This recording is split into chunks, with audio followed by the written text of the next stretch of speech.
कुदरत की खूबसूरती, शहरों की स्फूर्ति और समुंदर के नजारों से भरपूर नॉर्दर्न आइलैंड एक आरामदायक छुट्टी पर जाने के लिए उत्तम जगह है। सुंदर अनछुई प्रकृति और एक दिलचस्प इतिहास ने नॉर्दर्न आइलैंड को एक लुभावनी जगह बना दिया है, जिसे जानने के लिए मैं निकल पड़ी हूँ। आप देख रहे हैं एक्सप्लोर आइलैंड और मैं हूँ Olivia Cox. Belfast northern island की राजधानी है। इस अनोखे शहर में शेफ साधारण खाने को लाजवाब दावत बना देते हैं और ऐतिहासिक इमारतों के बगल में नई सी धुनें सुनने को मिलती हैं। विक्टोरियन वास्तुकला से बनी शानदार इमारतों के पड़ोस में रंगीन बाजार, शॉपिंग सेंटर्स और पब्स हैं। बेलफास्ट में जोश, मस्ती और संस्कृति कुछ यूं घुली हुई है कि यहाँ घूमते हुए आपके कदम झूम जाएंगे। चूंकि नॉर्दर्न आइलैंड इतिहास, रिवायतों और पुराण कथाओं से भरपूर है, मैं सबसे पहले यहाँ की सबसे ऐतिहासिक जगह बेलफास्ट टाइटैनिक म्यूजियम देखना चाहूंगी। इस प्रसिद्ध अल्ट्रीवी जहाज के डूबने की 100वीं सालगिरह पर इसे एक संग्रहालय के जरिए अमर कर दिया गया।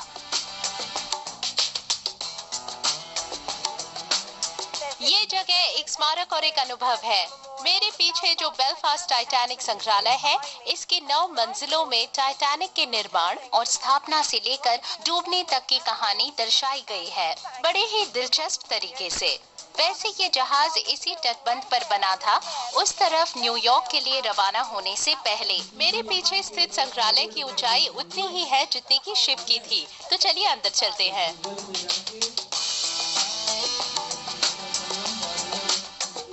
बिल्डिंग का एट्रियम और उसके 4 विंग्स शिप के हल के शेप में है।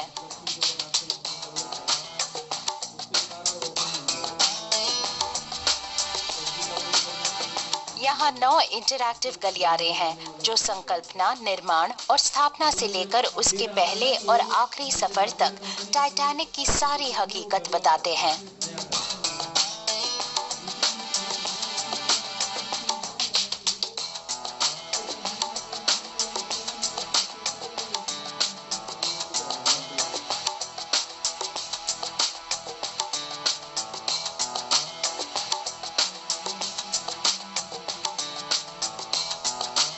बेलफास्ट के टाइटैनिक संग्रहालय का ये हिस्सा उसके निर्माण पर आधारित है। इंफ्रास्ट्रक्चर की लाजवाब मिसाल थी टाइटैनिक, और इसका निर्माण जो सन 1909 में शुरू हुआ, वो 26 महीनों तक खत्म नहीं हुआ।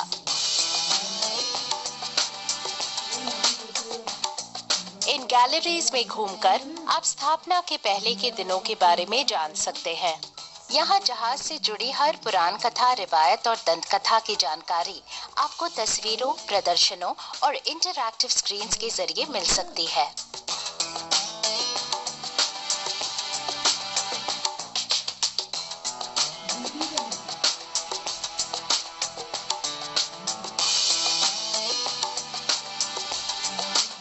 बेलफास्ट के टाइटैनिक प्रदर्शनी के ऊपरी दालान में हूँ, जो उसकी यात्रा पर आधारित है। यहाँ पता चलता है कि क्या हुआ था जब टाइटैनिक इन आयरलैंड के डॉक्स को छोड़कर न्यूयॉर्क के लिए अपनी पहली यात्रा पर रवाना हुई थी। कई तस्वीरें हैं, पर सबसे मुख्य है मेरे पीछे वाली, जो कि टाइटैनिक के डूबने के पहले की उसकी आखिरी तस्वीर है। इस हिस्से को देखकर मुझे टाइटैनिक फिल्म की याद आ रही है। मुझे ऐसा लग रहा है जैसे मैं भी फिल्म का हिस्सा हूँ। ये मेरी पसंदीदा फिल्मों में से एक है, और ये सब देखकर ताज्जुब भी नहीं होता है कि ये जहाज ऐसी प्रेम कहानी के लिए प्रेरणा बना।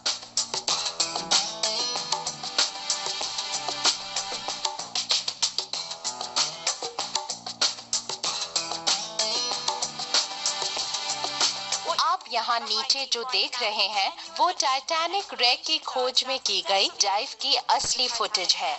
पहली अन्वेषण डॉक्टर रॉबर्ट बैलार्ड ने सन 1985 में की थी, और उन्होंने इस रेक को खोज निकाला था। आज आप यहाँ आकर इसे अपनी आंखों से देख सकते हैं, अपने पीछे और अपने पैरों तले भी। काफी रोमांचक है ये।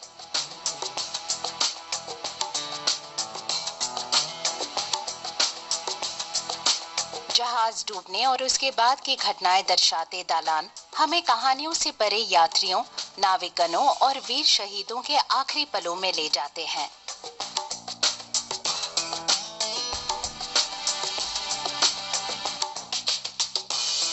यहाँ आप शानदार जहाज पर सुखद यात्रा का भयानक विनाश में तब्दील होना महसूस कर सकते हैं।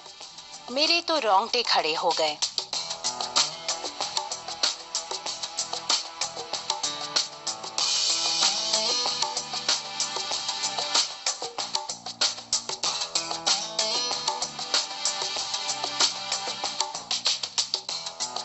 ये बहुत ही अनोखा अनुभव था। टाइटैनिक की कहानी में मुझे काफी दिलचस्पी थी और वो है भी उतनी ही आकर्षक। इतने बढ़िया इंफ्रास्ट्रक्चर वाला जहाज कैसे डूबा ये देखने पर बस इतना ही कह सकती हूँ कि यहाँ बेलफास्ट आने वाले हर यात्री को आना चाहिए।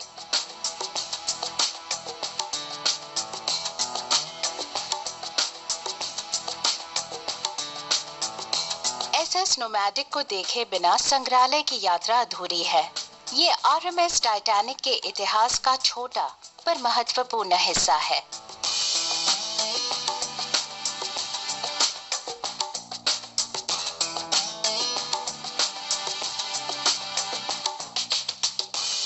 ये एसएस नोमैडिक है। इसका प्रवर्तन 20वीं सदी में टाइटैनिक के लिए टेंडर के तौर पर हुआ था, मगर तब से फ्रांस से सेना वापस लाने से एक ओपन एयर जापानी सुशी रेस्टोरेंट बनने तक इसने एक जहाज के सारे किरदार निभाए हैं।